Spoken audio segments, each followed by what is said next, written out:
All right. Welcome to a little impromptu stream with Yalmar and Football Breakdown.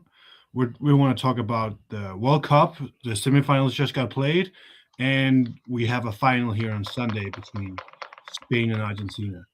So, football, what did you want to talk about? You requested a stream, so I'm interested to see what's your Oh, take on. so yeah, thank you, Omar. It's good to see you. But the Spain France game, what you saw was I think Spain exposed France's weakness, which was their ability to control games specifically from the midfield. Um, and you saw a difference in philosophy where Spain just has like to me, whenever I watch Spain, it's like extension of what Barcelona's philosophy and approach to football, right? They always have extremely technically sound players. They have a football playing philosophy, high IQ. They routinely break lines. They're great at small sided football. They're great off ball when they're out of possession. Great at recovering the ball back and always maintain um, great structure in every phase of the game. Whereas France is a little bit more undisciplined and a little bit more loose with the ball. Although they do have technically sound players, but not as technically sound and as precise as Spain does. Like Spain, if there's one word I could use is precision and well, two words is precision and IQ. Just, I mean, brilliant. Like Yamal, admittedly, has had like a okay tournament, nothing special, right? And not even off the goal and assist. I'm just talking about his actual performances. Even in the France game, I don't think he was that good, particularly. I think he was average at best. Um, Outside of the penalty, quote unquote penalty that he won, which we can debate whether it should be called a penalty or not. Um, he didn't really. I don't think he was that threatening with his passing or dribbling. I actually thought France's defenders did a pretty good job on Yamal without overcommitting too many bodies to his side. Um, but yeah, man, France in attack wasn't very good. I think Olise, honestly, in the last two games, hasn't been great.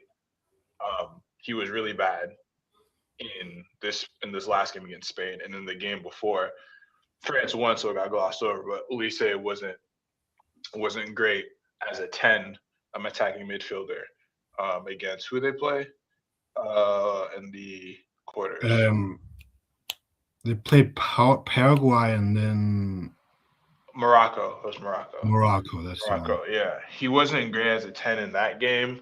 His passing was off, and then it continued on to this game where he was poor at dribbling, poor in transition. He couldn't get a final ball to Mbappe at any point. Um, and exposed more of his that he should be more deployed as a winger. Mostly that's the reason he plays winger more so than a 10 for Bayern.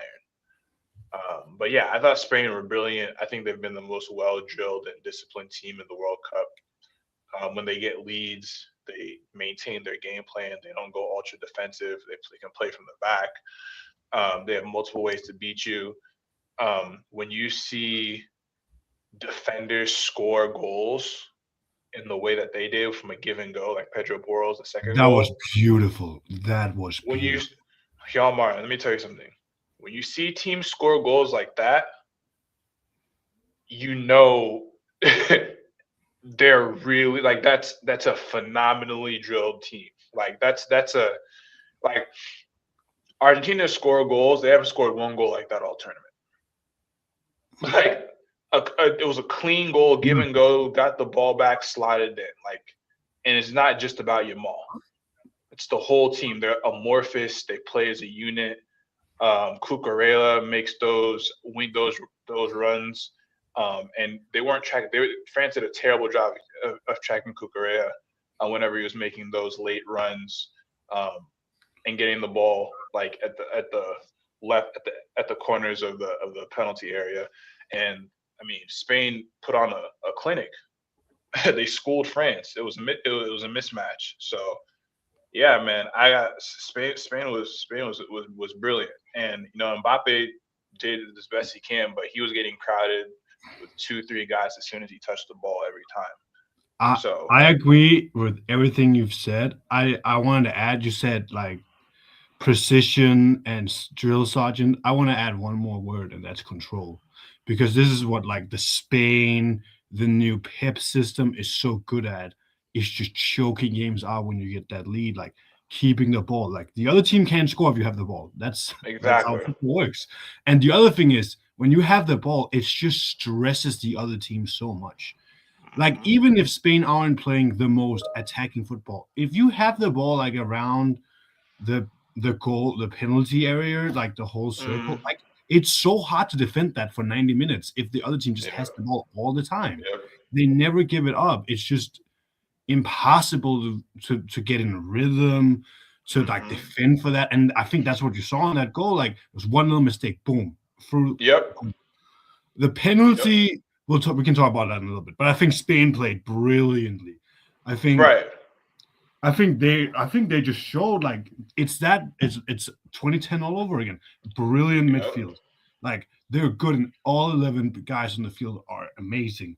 Like and that's how it was in 20 like they didn't have any like premier attackers like Torres, but Torres didn't have a great World They Cup had or Villa, anything. but that was it. That was the only like They had Torres and defensive. Villa, and none of Yeah. them had like a great World Cup. It was just like the midfield was just so dominant in every Nah, game. Villa was good. Villa was And good. that's why Villa they had just five. Had won. five. Villa had 5 goals. Yeah.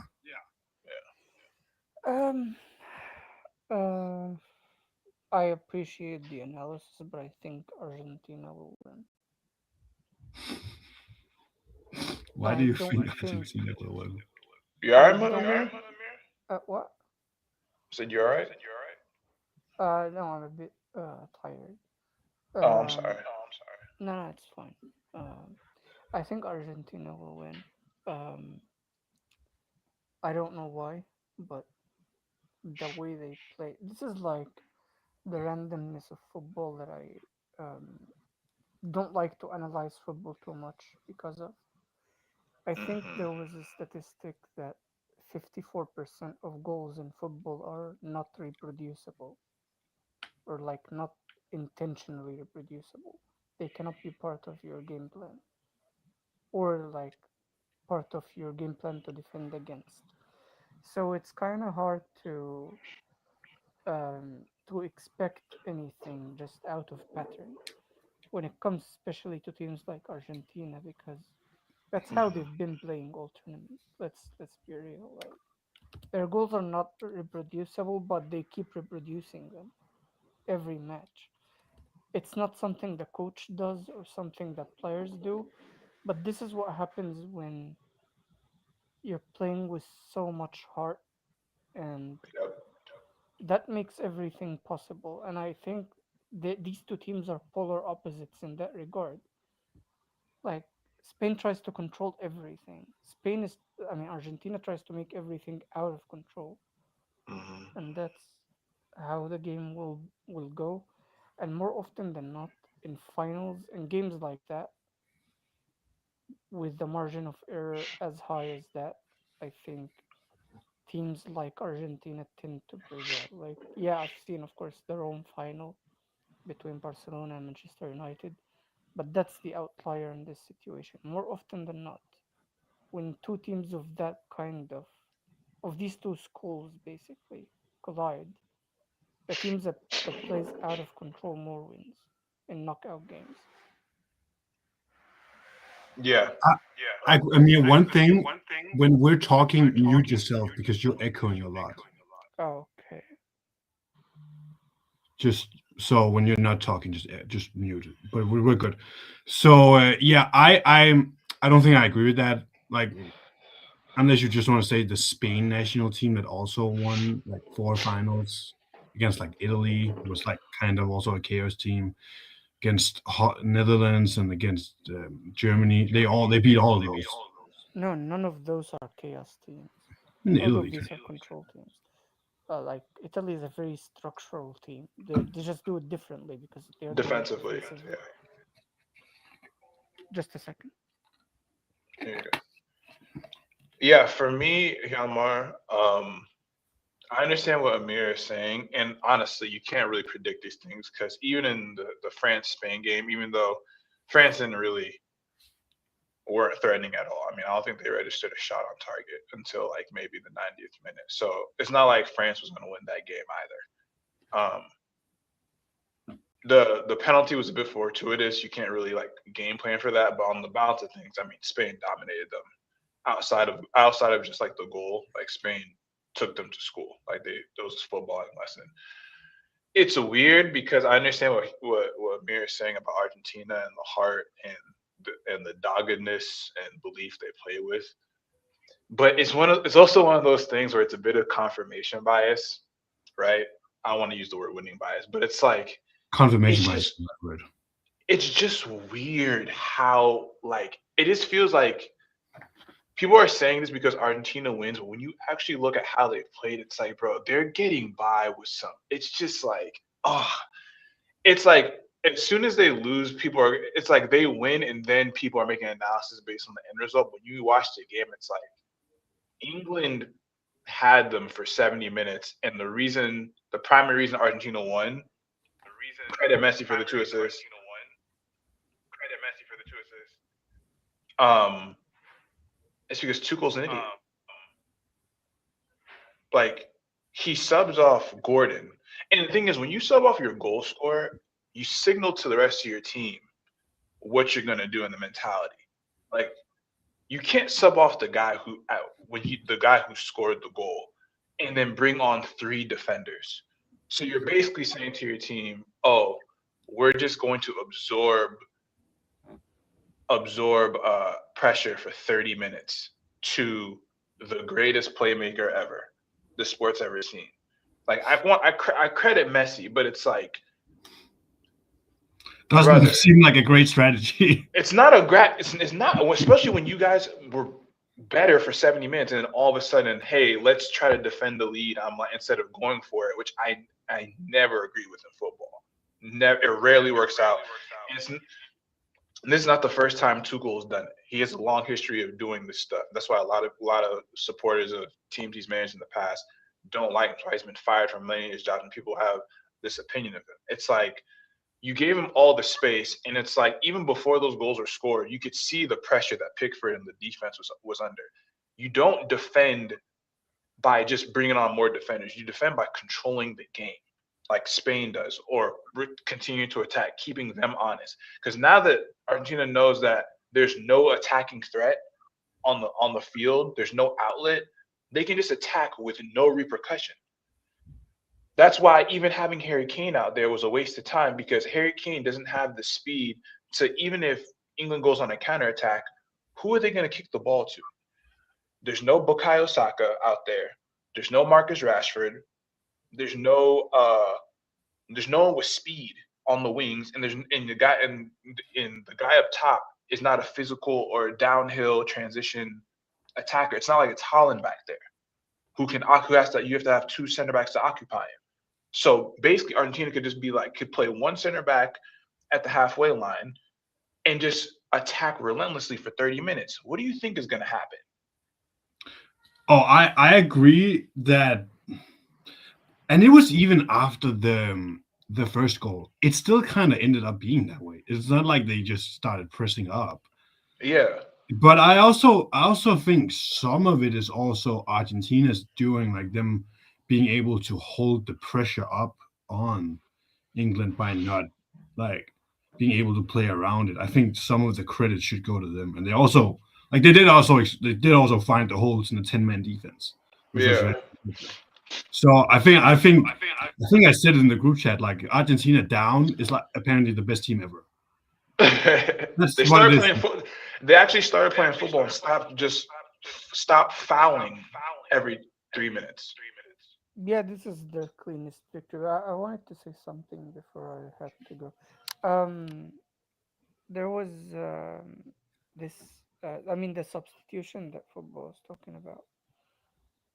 This is actually why I hated the post analysis of Argentina's previous games because they were always people were always saying that the teams should have defended instead of playing the fast break. I don't think that's. I mean, Egypt when they were up 2-0, a lot of people said he should have subbed off the offensive players for defenders, and I think it's a terrible idea because first of all, we've seen Messi break down these zone defenses before, and second of all, this is a team that thrives in chaos. When you play everything in the box, you're giving them their comfort zone. You're putting them in their comfort Hmm. zone. They cannot defend the space. They cannot. When you attack them, that's their weakness, especially in space. That's why they are like. That's why they conceded so many goals.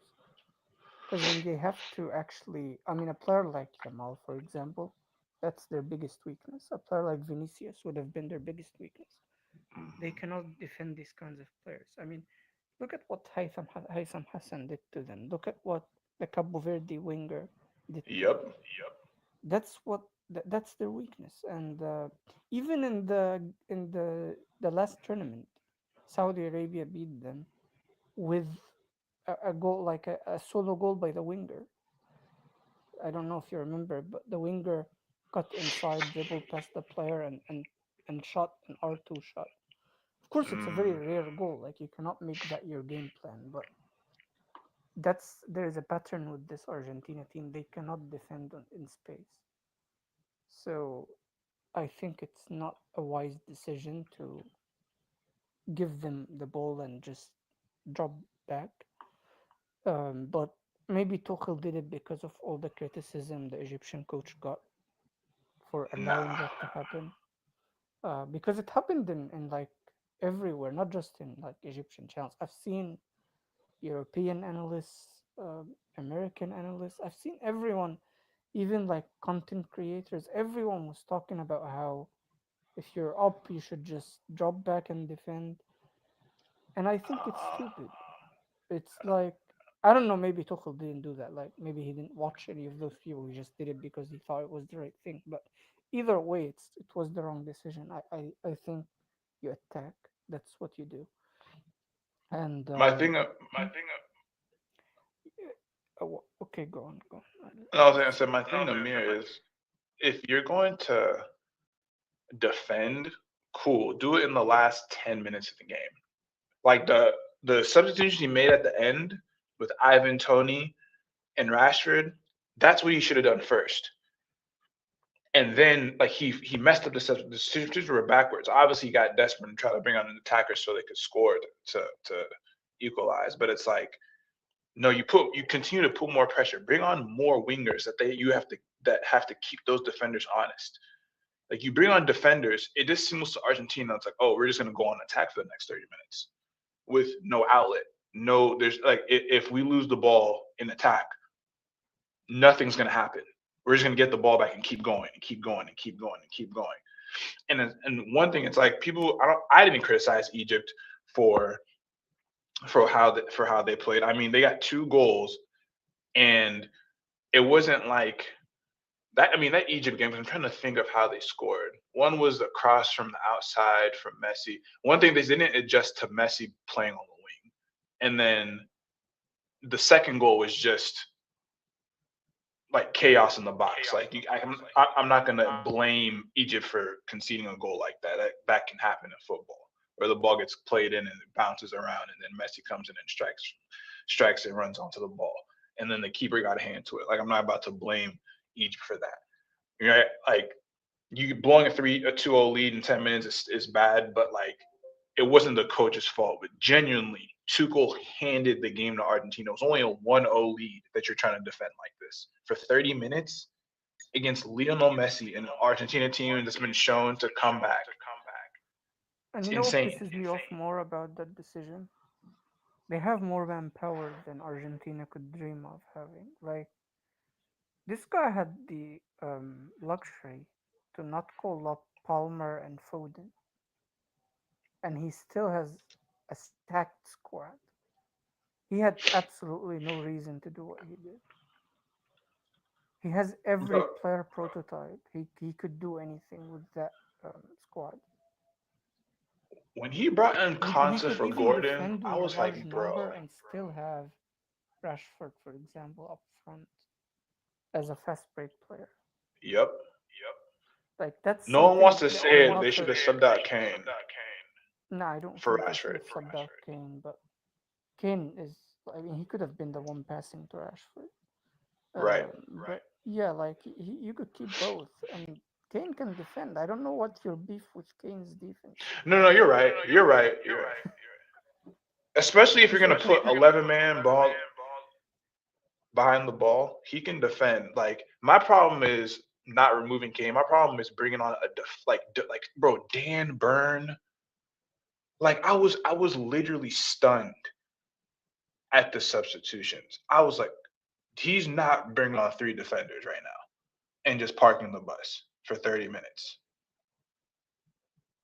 That wouldn't work. That worked against Mexico, and you had to because you were down a man. But like Mexico ain't Argentina. They're not the world champs. They're Mexico. They're not good. Respectfully,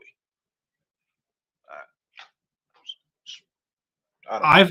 I think I mean I think Argentina in a sense both showed their class, but they also kind of showed their weaknesses in when they had to attack. But they were so reliant on Messi. And I was watching with my family and I said to them, it's a shame that they don't have a Messi that Messi can pass to. Because it seems like he's just reading the game at such a different speed than everyone around him. They had this comical action where he passed it to one guy on the right wing, ran up, he gave him the ball back, passed to someone in the middle, he ran back, gave him the ball back. Someone on the left ran to him, got the ball back, and just kept getting the ball. But England didn't press him on it, so it's like they just let the best player of all time have forever to think about and read the game, and he created like 15 big chances or something out of it. It was ridiculous. Like he should have probably had 4 assists or something. Like he had the pass that Pickford saved. Like Mm-hmm. that was such an amazing like pass, cross, whatever. I was stunned. I was like, dude, there's no way. Yeah, it was I'm, just a bad, game plan. yeah, and I think Yeah, England made a mistake playing that defense. I agree with that, but also I just want to do like praise Argentina and Messi. Like I don't, I assume we got man of the match. He fucking earned it yesterday. He was Yeah, yeah. This fantastic one in was last 30 actually minutes. earned though. This one is actually earned. Yeah, he earned it. yeah. And yeah, like uh, I was about to say, I think the same thing could be said about Kane. Like if Kane has another Kane to pass to, that would be a different story. Um, because I mean, me and football had this back and forth in the chat. You're saying he doesn't have any touch in the box. Why is that his fault? Explain to me why it's Kane's fault that Kane doesn't have any touches in the box when he has 7 passes into the final third, more Do than you anyone know? except Enzo. Like, I'm not gonna. I'll be completely objective here. So, like, England's center midfielders are diabolical. They're not the most creative at all. Like, I'll be. They're not the most creative at all. But my problem with Kane is that first of all, this is not the first time nor team that Kane's done this in big matches. Kane ghosts a lot against very good competition in big matches where he's dropping deep when he has elite midfielders. And it's like you have midfielders there to play you into the box. If you're not there to receive the ball, who are they playing to? Like, cool, you can ping a pass and diagonals 50 yards and do all this stuff. That's cool. But the reason I prefer Holland as a striker is that he's going to continuously occupy two center backs, and you can't just leave one center back on him. And like Argentina wouldn't be able to run the game plan they did, even with Thomas Tuchel's bad substitutions yesterday, if Holland's in that game instead of Kane, right? Sure, Holland's not going to do the drop deep thing, but he's going to keep your defense more honest, and he's going to continuously make those line breaking runs that will beckon someone to make those passes to him. My problem with Kane is because he lacks physicality, because he lacks speed and doesn't make those runs. Like Jude makes those runs more than he does. Fair enough, Kane can play the passes for the runs that Jude makes. But my problem with Kane is that his positioning isn't on the back line enough. Like to me, that's just like you have to be there to receive the passes. He regardless did of how stand bad. there a lot, though. He did go deep a lot, and they didn't give him those passes. Like, what midfielders has he played with? Are you talking about Musa Dembele? Like, that's the last creative No. midfielder I'm he talking played about. I'm with. talking about in general. Like he's played with enough elite, talented midfielders. Where I've seen like Kane's not someone who makes continuous runs and like shifts defenders because they're afraid of his speed or his speed in behind. That's why they had no out. Like bro, England had no outlet. Bro, people have been saying England had no outlet when Kane's on the pitch. That's an indictment on Kane's ability. They would never say that about Holland because Holland is a downhill transition demon. I'm sorry, like this is I part mean, of he Gaines. still, with all of the dropping deep, with less runs, with all of that stuff, he still scores as many goals as Holland. He plays for Bayern. I'm not. I mean, So I don't even want what? to say. Holland plays for City. Yeah, but okay, but he Does he also play broke for the Premier Tottenham League. also? He Plus, also Harry played. Kane was the leading scorer of the league. He led the league in scoring with Tottenham. Yeah, I understand, but I'm talking about his like Harry Kane's profile is not that of someone who like is a threat in behind. Even if you're playing against a team with a high line, especially the way Argentina was playing and continuously pressing, he doesn't keep the team honest. Like he was no threat in the second half at all, none. Like even if they played a long ball, a good long ball into space in behind Argentina's defense, Kane's not a threat because he's not fast or physical enough for it. That's all I'm saying about Kane. Kane's an excellent goal scorer, great ball striking ability, but he as a striker where he operates in the center of the field, he's primarily dangerous in the center of the field, inside the box when the ball's played to feet or he receives the ball in ideal situations around the box. In transition, no one's afraid of Kane. Nobody is. He's not like in terms of receiving the ball. I think That's just me. I But disagree. I think he's very dangerous both in transition and in the open field. Like when he gets the ball in transition, his decision making ability is way too good for you to just say, okay, we're just going to keep one defender on him.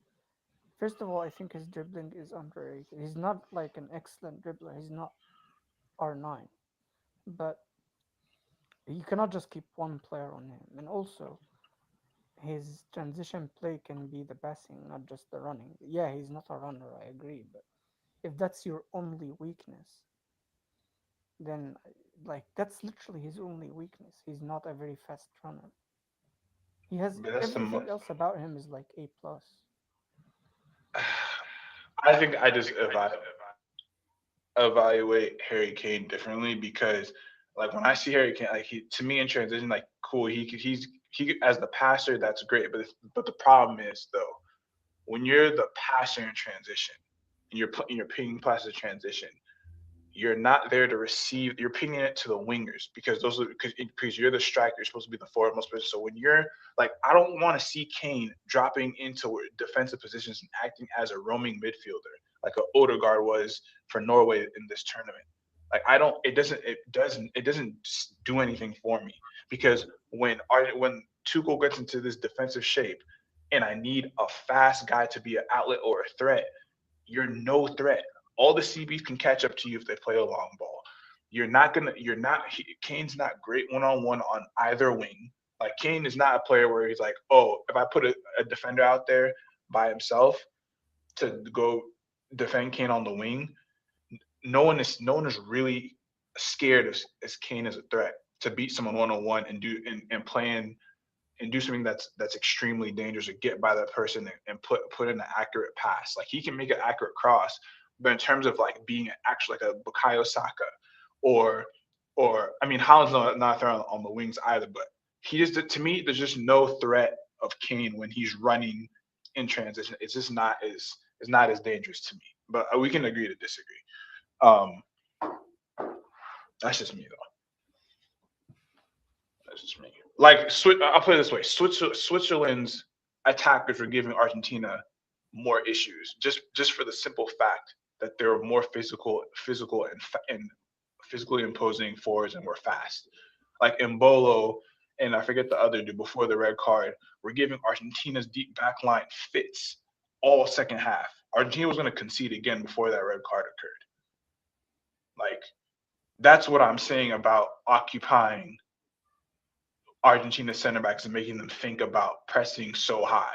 They had no threat when they were pressing high against England because they know Kane couldn't run. When they took Gordon, Gordon was a transition threat because he's athletic and fast on the wing. Kane isn't. That's all I'm saying. And then when they took Rice out, then they had no athleticism in the center. Like Tuchel's an idiot, honestly.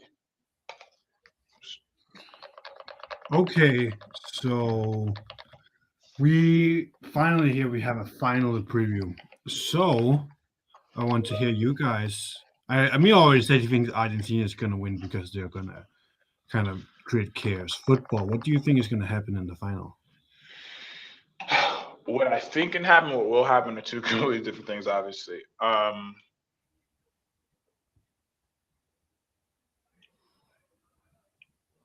What I genuinely think is going to happen is Spain will win just because they've just been so organized all tournament. I mean, they've conceded one goal all tournament, and they've probably played the most dynamic attack in France and completely subdued them, suffocated them.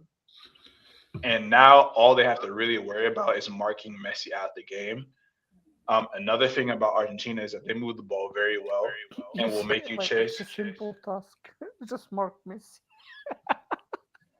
I mean, England did it for 60 minutes until they went ultra defensive and just conceded control. Like I don't know. We're acting like as it hasn't happened for long stretches, and it's not like Argentina's. All he needs is one play. Like we've seen the Egypt No, match. I no, I understand, but Spain has been the best defensive team in the tournament by a long shot, and they have the best midfield in They've done composition. that by controlling the ball, though, not by stopping attacks from No, happening. but no, but that's what I'm saying though. They're gonna have Argentina chasing, and Argentina's gonna what Argentina's gonna do is what they try to do to England in the first half and muck up the game, and then try to create chances for Messi and be dogged. But the thing is, if Argentina is gonna continue to press, unless Spain is just not as pressure resistant as they've displayed in the last 7 games, I don't see Argentina winning the midfield battle. And if Argentina loses the midfield, I think they're just gonna lose. They're gonna lose the game because Messi doesn't run.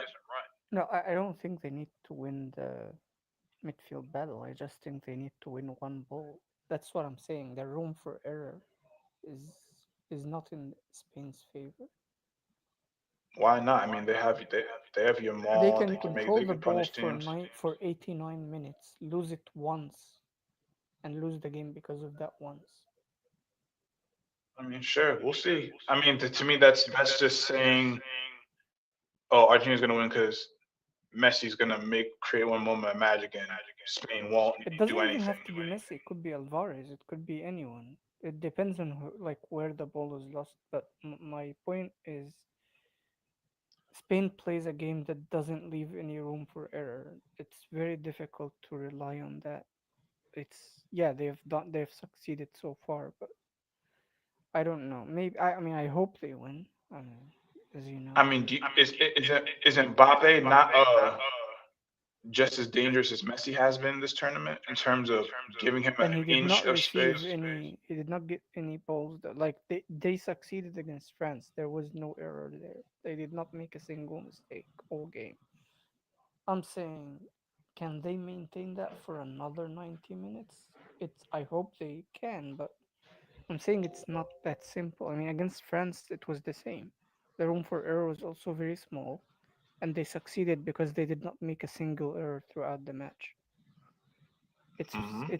it's easier said than done, though. Like, of course, France was a tougher opponent in terms of that because um, they have like better players in general. So if they made like one or two mistakes, it would have been worse than with Argentina because Argentina still needs some sort of structure. I think they like I mean with all the chaos, Enzo is very involved in the offense as well. Alvarez is involved. It's not. a one-man show. I mean, Messi himself cannot just run past everybody. So yeah, I know it's difficult, but I don't know. I feel like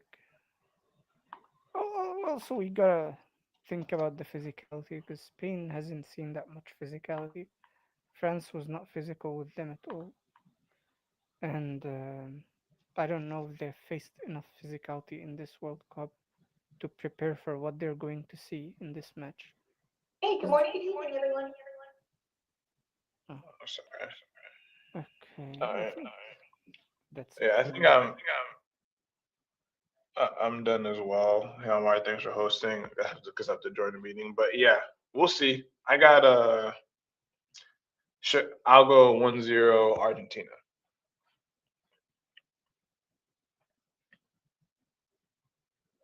1-0 Argentina. It Yeah, just sounded like you were speaking Spain After before. all of what you said, Yeah, that was confusing. Yeah, but okay, you go 1-0 Argentina. I mean, okay, football. You can go join your meeting. Then I'll finish this up. Thank you for coming. Thanks. So I'll just finish up here. So Amir said he's believing in devil magic or whatever, and says Argentina. Football also believes the devil magic. Should I not believe the devil magic and say Spain? But what about you? I 1-0 mean, or like I feel like all my logic should say Spain. I do think Spain is the better team, but like I want Messi to win. Like I'm rooting for Argentina here. And I mean it's hard. It's hard. It's actually really hard for me because I do think Argentina has some matchup advantages versus Spain in that like their more destructive approach to football can be really hard to play against if you're this controlling team. That's a way to get them out of rhythm. I also do like. Am I wrong for saying that the best player in this game is going to be number 10 for Argentina? Am I tripping if I say that? depends on what you mean by best player. Do you mean like entering the game or like do you expect him to be the most important in the game? In the game, I think Messi's going to be the best player.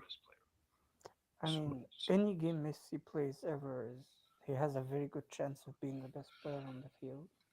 That's just by default.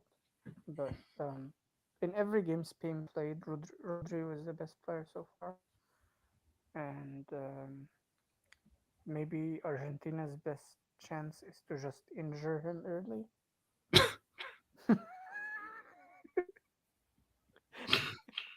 He's their backcourt, you know.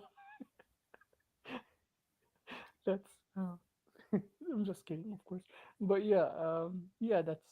I mean, Messi could very well be the best player in the game. He's that good. But that's if he touches the ball, because Spain's way of playing, if they actually manage to play their game, he may not touch the ball. So who knows? I'm gonna go out on a limb here. I'm gonna say 3-2 to Argentina. I think we get the send off of all send offs. GOAT versus future GOAT, where the GOAT plays the country he grew up in, basically in Spain. Like playing like he could have represented Spain and choose not to. Stick with Argentina and maybe bring them a repeat champion, World Cup champion. I can't wait for this game. This is going to be so exciting. Wait, did you already have a send off? Why You get even better send off. 3 send. I mean, Yamal losing the Nations League final last year to Portugal with a goal from Ronaldo and then losing the World Cup final for a goal from Messi would be diabolical, though. How many passing the torches does he need to have before finally winning one? I mean, the other thing is you could just take the torch right now. Yeah, he should. I mean, he hasn't scored all tournament yet, right? I don't think so. Maybe once. I think once, actually. It's time for him to actually do something. Okay. I think that was a good little quick episode, Amir. Thank you for coming up. It's I can't wait for the World Cup final. It's going to be so fun. We'll for sure try to react to something after it whenever we have time. But have a good one, and thank you for Football Breakdown for coming up. Bye, guys.